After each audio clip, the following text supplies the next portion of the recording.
Almost every day I have somebody asking me about how to cut opal by hand and the resources that you need to do that.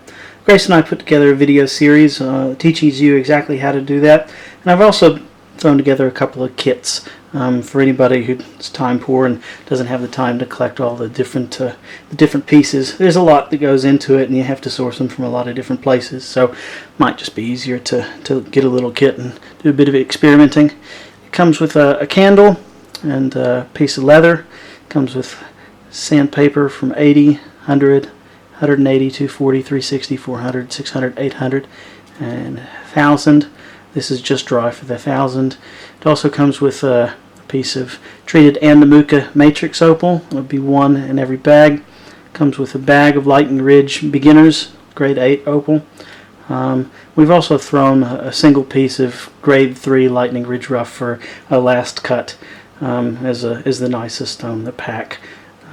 We've got a bag of dopping wax so that you can mount them on some sticks, and a bag of cerium oxide for your final polish. I also have a card in here that tells you where you can find those videos if you're going to buy this and give it to somebody else. It'll show them how to get to our YouTube channel and where the videos are and how to cut opal by hand. This is just a representative. Your kit might not have the exact same stones in it, but all of the kits have the exact same parts in it. So all of the kits will have one piece of treated Andamuka, about 70 carats of grade 8 Lightning Ridge, and 1 or 2 grade 3 Lightning Ridge rough opals.